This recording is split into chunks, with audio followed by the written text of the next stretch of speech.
नमस्कार, मेरा नाम डॉक्टर विशाल खुराना है। मैं gastroenterology department metro hospital Faridabad में सीनियर कंसल्टेंट हूँ। आज हम जिस विषय पे बात करने वाले हैं उसका नाम है हेपेटाइटिस। हेपेटाइटिस क्या है? बेसिकली कहा जाए इसको लिवर या जिगर की सूजन को हम हेपेटाइटिस कहते हैं। ये बेसिकली दो प्रकार का होता है, acute hepatitis, chronic hepatitis. Acute hepatitis तब होता है जब ये बीमारी 6 महीने के अंदर की हो। अगर ये बीमारी लीवर की जो सूजन है 6 महीने से ज़्यादा हो जाए तो इसको हम क्रॉनिक हेपेटाइटिस बोलते हैं। और मुख्य कारणों में शराब का सेवन, वायरल संक्रमण और कुछ दवाइयों का दुरुपयोग और कुछ जेनेटिक कारण होते हैं जिसमें हेपेटाइटिस होते हैं। अब अगर हम बात करें वायरल हेपेटाइटिस की, तो वायरल हेपेटाइटिस मेन मुख्य रूप से 4 वायरस की वजह से होता है: hepatitis A, hepatitis B, hepatitis C और हेपेटाइटिस ई।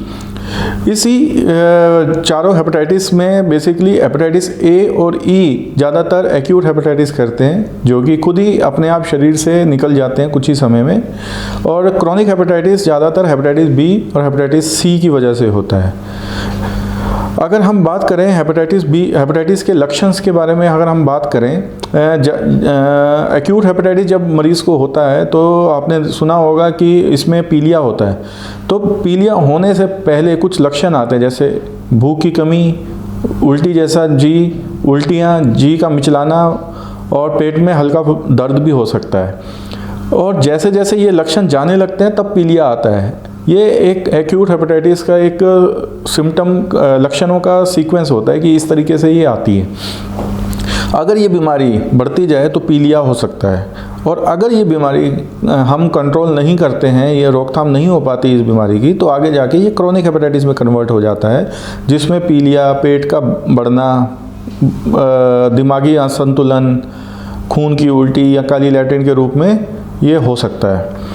अगर अब हम बात करें कि ये आता कैसे, पर्याप्त कैसे होता है, तो बेसिकली हेपेटाइटिस ए और ई ये ज़्यादातर दूषित खाने या जल से आता है। तो इसके बचाव के लिए हमें क्या करना चाहिए? हेपेटाइटिस ए और ई से अगर हम बचना चाहें तो हम कैसे बच सकते हैं? तो आपको सुरक्षित पानी, साफ़ सुथरा पानी लें और साफ़ सुथरा खाना लें। तो बाहर का खाना कम से कम खाएं, और बाहर का खाना अगर मजबूरी से खाना भी पड़े तो वो जो गर्म खाना हो वो ही आप लें। और हेपेटाइटिस ए के लिए टीकाकरण अवेलेबल है, तो आप हेपेटाइटिस ए का टीका भी ले सकते हैं। हेपेटाइटिस ई और सी का कोई टीका उपलब्ध नहीं है आज की डेट में। और बात करें हेपेटाइटिस बी और सी की, तो हेपेटाइटिस बी जो है और सी ज़्यादातर संक्रमित खून से आता है। तो अगर आपको इन्फेक्टेड ब्लड कभी चढ़ा हो, आजकल तो सारी जगह ब्लड बैंक में हेपेटाइटिस बी और सी के टेस्ट होते हैं, तो आजकल ये रूट बहुत कम है कि जिसके थ्रू आपको आए। नहीं तो ये ज़्यादातर इन्फेक्टेड नीडल से, सिरिंज से, टैटू, अनऑथराइज जगह से टैटू लगवाने से, या फिर किसी ऑपरेशन में खराब अनस्टेराइल नीडल से या उसके इंस्ट्रूमेंट से हो सकता है। हेपेटाइटिस बी माँ से बच्चे में ट्रांसफ़र हो सकता है जन्म के दौरान। और अगर हम बात करें हेपेटाइटिस बी और हेपेटाइटिस सी से बचने की, तो हमें क्या करना चाहिए? हेपेटाइटिस बी का टीका अवेलेबल है, जो कि भारतीय टीकाकरण प्रोग्राम में भी उपस्थित है। आजकल जन्म के साथ साथ ही बच्चों को हेपेटाइटिस बी के टीके लग जाते हैं। अडल्ट के लिए भी हेपेटाइटिस बी के टीके उपलब्ध हैं, जिसकी रोकथाम की क्षमता 95% से भी ज़्यादा है कि वो आपको हेपेटाइटिस बी होने से रोक सकता है। अन्य निवारण के बारे में बात करें, हेपेटाइटिस बी और सी से अगर हम बचना चाहते हैं तो हमें सुरक्षित यौन संबंध करना चाहिए, और आपको इन्फेक्टेड नीडल दूसरों से के साथ नीडल शेयर नहीं करनी चाहिए। जैसे जो ड्रग यूज़र्स होते हैं तो उनको ड्रग यूज़ नहीं करना चाहिए, और सबसे इम्पोर्टेंट नीडल शेयर नहीं करनी चाहिए एक दूसरे से। टूथब्रश, रेज़र, नेल क्लिपर, ये सारी चीज़ें साझा नहीं करनी चाहिए किसी भी और व्यक्ति के साथ।